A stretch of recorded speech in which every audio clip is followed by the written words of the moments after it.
변화가 없는 삶은 불행하다. 부자들에게는 불행하고 가난하였던 과거가 나의 경우도 그렇듯이 종종 훈장처럼 따라다닌다.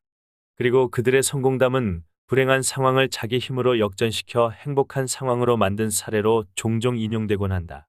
바로 여기서 문제가 발생한다. 가난하여 끼니조차 마련하기 힘들었는데 노력하여 부자가 되었다는 이야기가 곧 그들의 삶이 불행에서 행복으로 바뀌었음을 보장하지는 않기 때문이다. 푸세식 변소에서 냄새를 참으며 용변을 보던 사람이 수세식 양변기에서 쾌적하게 용변을 본다고 해서 행복하게 되는 것은 아니지 않은가. 돈이 많아지면 불편하고 구차한 환경이 편리하고 쾌적한 환경으로 변할 뿐이다. 생활 수준이 높다고 해서 높은 행복이 보장되는 것은 아니라는 말이다. 비슷한 예는 불우한 가정에서 태어났으나 공부를 열심히 하여 유명한 대학에 들어갔다거나 수년간 어렵게 공부하여 고시에 합격한 사람들의 성공담과 관련하여서도 나타난다. 수많은 사람들이 그것을 마치 불행 끝, 행복 시작의 사례로 착각하기 때문이다. 하지만 그들은 그저 좋은 학력을 갖게 되었을 뿐이고 어렵다는 시험에 합격하였을 뿐이다. 그렇게 하여 이 사회에서 얻게 될 대가가 좀 많아지게 되었다는 것을 행복의 필수 조건으로 착각하지는 말라.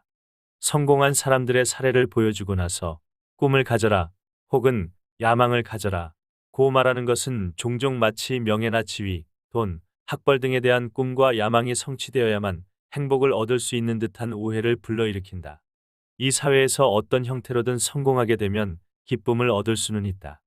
하지만 그 기쁨은 한계효용 체감의 법칙에 따라 잠시뿐이며 그 어떤 성공이건 간에 결코 행복이 자동으로 보장되는 것은 아니다.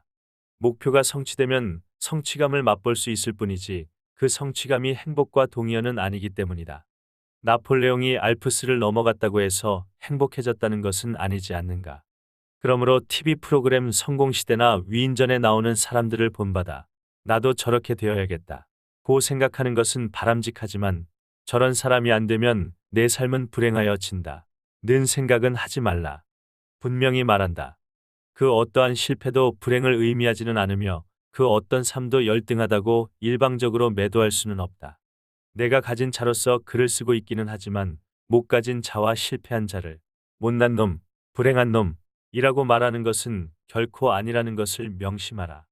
내가 철저하게 비난하고 꾸짖는 대상은 시간을 우습게 여기는 게으름과 나태함에 빠져 자기 변화를 꾀하지 않으면서도 돈과 성공과 행복을 아주 편안하게 꿈꾸는 사람들이다. 행복은 우리가 소유한 것들과 비례하는 것도 아니고 그렇다고 해서 반비례하는 것도 아니다.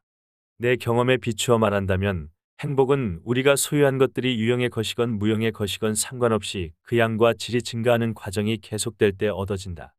미국 심리학자 데이비드 마이어스 역시 행복의 추구에서 고정된 고소득보다는 소득이 증가하는 상태가 더 낫다고 결론지었다.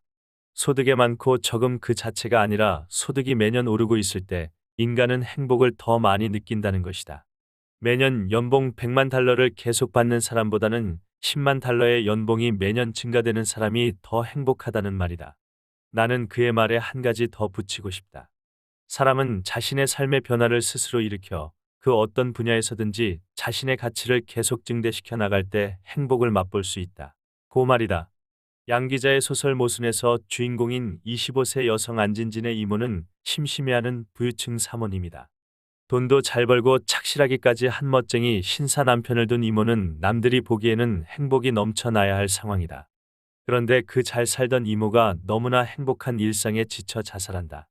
부자였지만 삶의 변화가 없었기 때문이다. 가난한 자들이 종종 자살하는 이유 역시 삶의 변화가 없을 것으로 믿기 때문이고 나 역시 경제적으로 어려웠던 시절 나의 미래에 아무런 변화가 없을 것으로 오판하고 그런 자살 시도를 하였었다. 토머스 제퍼슨은 행복의 추구는 양도할 수 없는 권리라고 했다.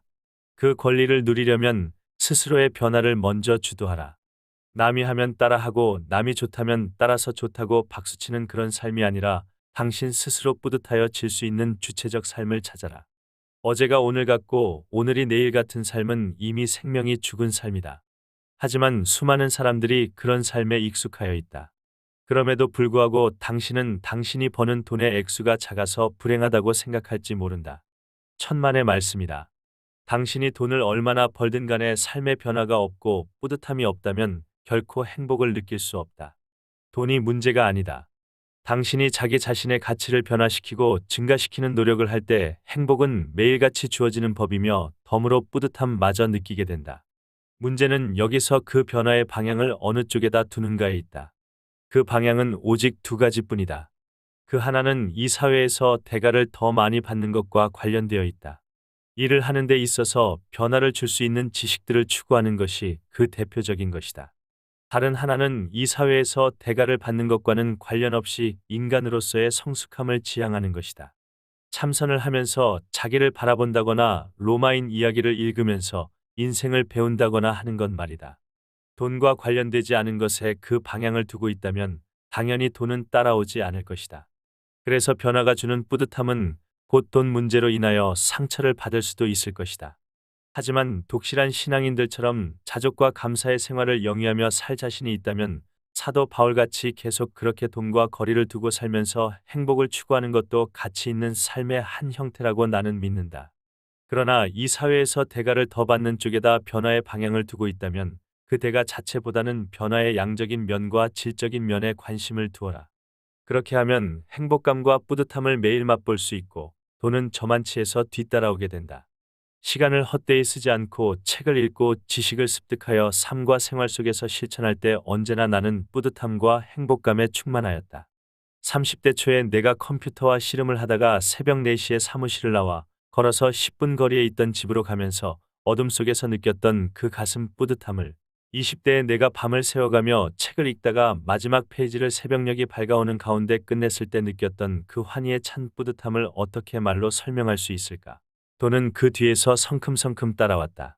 비록 당신은 돈이 뒤 따라오는 소리가 들리지 않아 정말인가 의심하면서 자꾸 뒤를 돌아보고 싶겠지만 내 말을 믿으라. 내 귀에는 그 소리가 너무나 또렷하게 들린다. 왜냐하면 내가 그렇게 이미 살아보았기 때문이다.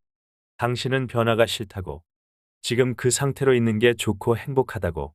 내가 알기로는 그런 말을 할 수 있는 사람은 사랑에 빠진 사람, 무소유 신봉자, 신실한 신앙인 세 종류뿐이다. 그런 사람이 아닌데도 변화 없이 사는 게 좋고 행복하다면 내게 그렇게 사는 비결 좀 알려다오.